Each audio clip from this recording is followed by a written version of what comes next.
ગમ્મત સાથે જ્ઞાન ચેનલમાં આપ સર્વેનું હાર્દિક સ્વાગત કરું છું. તો છેલ્લે છે એ તમારે આટલી વસ્તુ કરી લેવાની છે. આપણે ખૂબ જ ઇમ્પોર્ટન્ટ ક્વેશ્ચન છે જોવાના છે, જે હાઈકોર્ટ ડ્રાઈવર અંતર્ગત તમને છે એ ખૂબ જ ઉપયોગી નીવડશે. જો વિદ્યાર્થી મિત્રો તમે આપણા મોડેલ પેપર લેવા માગતા હો તો 10 મોડેલ પેપર છે, કન્ટેન્ટ સારું લાગે તો તમે પ્લે સ્ટોરમાંથી ગમ્મત સાથે જ્ઞાન એપ્લિકેશન ડાઉનલોડ કરી લેજો. ત્યાં તમને 10 મોડેલ પેપર છે એ અભ્યાસક્રમને ધ્યાનમાં રાખીને બહાર પાડવામાં આવેલા છે, એ તમને ત્યાં જોવા મળી રહેશે. તો ચાલો વિદ્યાર્થી મિત્રો આપણે આગળ વધીએ અને જોઈએ છેલ્લે આપણે ખૂબ જ અગત્યના ઇમ્પોર્ટન્ટ ક્વેશ્ચન જોઈએ મિત્રો. પ્રથમ પ્રશ્ન, મહારાષ્ટ્રના નાયબ મુખ્યમંત્રી તરીકે કોની નિમણૂક થઈ છે વિદ્યાર્થી મિત્રો? તો મહારાષ્ટ્રના નાયબ મુખ્યમંત્રી તરીકે એકનાથ શિંદે પણ આવશે અને શરદ પવાર પણ આવશે. ખાસ એટલે ખાસ યાદ રાખજો, બરાબર છે. સોરી, અજીત પવાર, બરાબર. શરદ પવાર નહીં આવે. જે મહારાષ્ટ્રના નાયબ મુખ્યમંત્રી તરીકે જો કોઈ પૂછે તમને પરીક્ષામાં તો એકનાથ શિંદે અને અજીત પવાર બંને આવશે. એટલે તમારો રાઈટ જવાબ આવશે એ અને સી બંને. સેકન્ડ પ્રશ્ન તરફ આગળ વધીએ.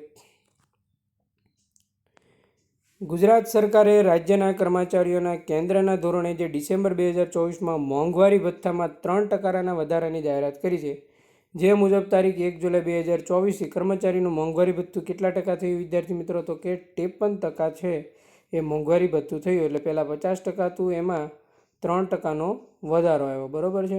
એટલે ટોટલ કેટલા ટકા થયું? 53% છે મોંઘવારી ભથ્થું થયું.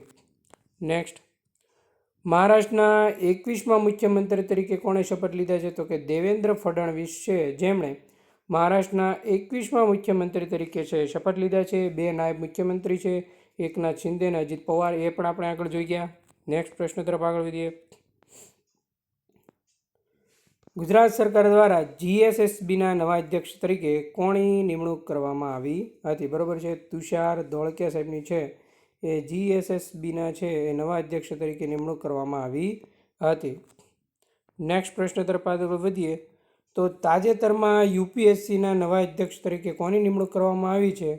તો કે પ્રીતિ સુદાન જવાબ આવશે. શું આવશે? પ્રીતિ સુદાન, જે તાજેતરમાં યુપીએસસીના નવા અધ્યક્ષ તરીકે એમની નિમણૂક થઈ છે.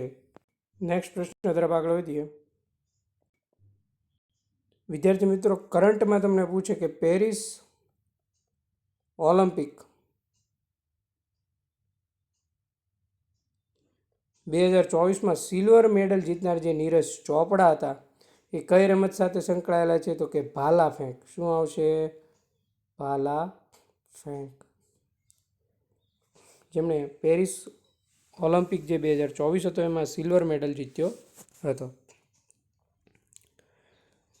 પેરિસ ઓલિમ્પિક 2024માં નીતિશ કુમારે ગોલ્ડ મેડલ કઈ રમત સાથે જીત્યો? તો આવું પૂછે તો શું તમારો જવાબ આવશે? બેડમિન્ટન આવશે. શું આવશે? બેડમિન્ટન. ખાસ યાદ રાખજો. નેક્સ્ટ, જો તમને એમ પૂછે કે પેરિસ ઓલિમ્પિક 2024માં ભારતે કુલ કેટલા મેડલ જીત્યા? તો એમાં તમારો જવાબ આવશે 29 મેડલ છે એ ભારતે ટોટલ જીત્યા છે. નેક્સ્ટ, સમગ્ર દેશમાં જે ભારતીય નાગરિક સુરક્ષા સંહિતા છે 2023નો આ જે નવો કાયદો અમલમાં ક્યારે આવ્યો? તો કે 1 જુલાઈ 2024ના રોજ છે આ કાયદો સમગ્ર દેશમાં ભારતીય નાગરિક સુરક્ષા સંહિતાનો કાયદો અમલમાં આવ્યો છે. તમને પૂછે કે રાજ્ય કક્ષાના જે યોગ દિવસની ઉજવણી ગુજરાતભરમાં ક્યાં થઈ હતી? તો તમારો જવાબ આવશે સુઈગામ, નડાબેટ. બધાએ કોમેન્ટ કરવાની છે. નડાબેટ સુઈગામ છે કયા જિલ્લામાં આવેલું છે, જ્યાં રાજ્ય કક્ષાના યોગ દિવસની ઉજવણી કરવામાં આવી હતી. તાજેતરમાં લોકસભાના અધ્યક્ષ તરીકે છે કોણ છે? ઓમ બિરલા છે. બધા યાદ રાખજો, ખાસ એટલે ખાસ, બરાબર છે, જેની લોકસભાના અધ્યક્ષ પદ તરીકે નિમણૂક થઈ.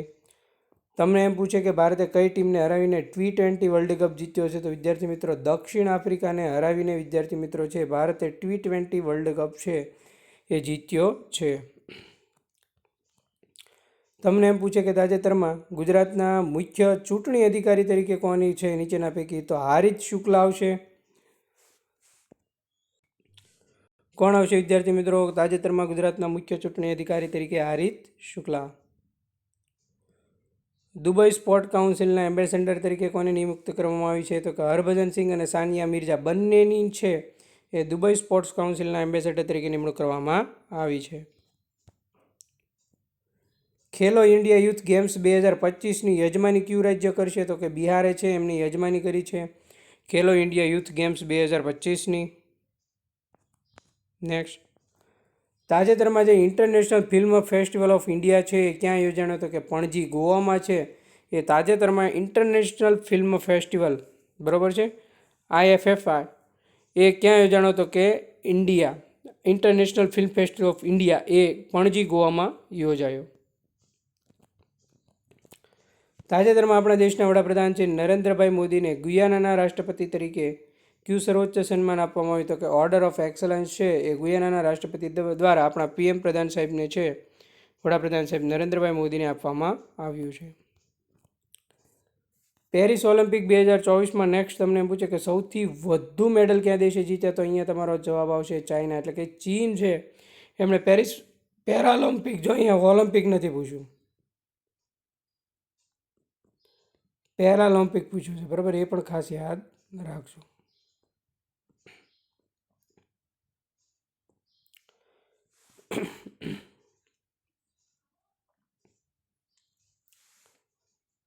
પેરિસ ઓલિમ્પિક પેરાલિમ્પિકમાં 2024માં ભારતે કેટલા મેડલ જીત્યા તો કે 7 ગોલ્ડ, 9 સિલ્વર ને 13 બ્રોન્ઝ, આટલા મેડલ છે એમણે જીત્યા છે, ખાસ એટલે ખાસ યાદ રાખજો. નેક્સ્ટ પ્રશ્ન તરફ આગળ વધીએ. તમને જો એમ પૂછે કે તાજેતરમાં RBIના ગવર્નર તરીકે કોની નિમણૂક કરવામાં આવી, તો સંજય મલ્હોત્રા આવશે, બરાબર છે, જેને RBIના ગવર્નર તરીકે એમની નિમણૂક કરવામાં આવી છે. નેક્સ્ટ પ્રશ્ન તરફ આગળ વધીએ. તાજેતરમાં અંડર-19 એશિયા કપ છે બાંગ્લાદેશે જીત્યો છે, ખાસ એટલે ખાસ યાદ રાખજો, કોણે જીત્યો છે, બાંગ્લાદેશે. નેક્સ્ટ, આ અંડર-19 એશિયા કપનું આયોજન તમને પૂછે ક્યાં થયું હતું તો કે યુનાઇટેડ આરબ અમીરાત છે, ત્યાં અંડર-19 એશિયા કપનું આયોજન કરવામાં આવ્યું હતું. નેક્સ્ટ, તાજેતરમાં જે ઉત્તર પ્રદેશની સરકાર છે એમના દ્વારા મહાકુંભ વિસ્તાર તરીકે નવો જિલ્લો છે કોને જાહેર કરવામાં આવ્યો તો કે પ્રયાગરાજ છે એને મહાકુંભ વિસ્તાર તરીકે છે એ ઉત્તર પ્રદેશ સરકાર દ્વારા છે જાહેર કરવામાં આવ્યો છે. ગુજરાત પોલીસ ભરતી બોર્ડના અધ્યક્ષપણે હાલમાં કોની નિમણૂક કરવામાં આવી, આવું જો તમને પરીક્ષામાં પૂછે તો આવશે નીરજા ગોટરુ. કોણ આવશે, નીરજા ગોટરુ. GPSCના ચેરમેન પદે તમને પૂછે તો કોણ આવશે, હસમુખ પટેલ સાહેબ છે GPSCના ચેરમેન પદે આવશે, ખાસ યાદ રાખજો. B is a perfectly right answer. બરાબર છે. કેવા લાગ્યા પ્રશ્નો તમને? પ્રશ્નો સારા લાગ્યા હોય તો લાઇક કરી દેજો, શેર કરી દેજો, સબસ્ક્રાઇબ કરી દેજો વિદ્યાર્થી મિત્રો, જે તમને હાઈકોર્ટ ડ્રાઈવર પરીક્ષામાં ક્યાંક ને ક્યાંક ઉપયોગી બધા કરંટના પ્રશ્નો થશે. જો તમે આવા 10 મોડેલ પેપર લેવા માગતા હોય તો ગમત સાથે જ્ઞાન ચેનલને પ્લે સ્ટોરમાંથી ડાઉનલોડ કરી લેજો, ત્યાંથી તમે છે પરચેઝ કરી શકશો, અથવા આ નંબર ઉપર તમે કોલ અથવા મેસેજ કરી શકો છો. બરાબર, મળીએ મિત્રો નેક્સ્ટ લેક્ચરમાં નવા કન્ટેન્ટ નવી વાત સાથે. થેન્ક યુ મિત્રો, આભાર.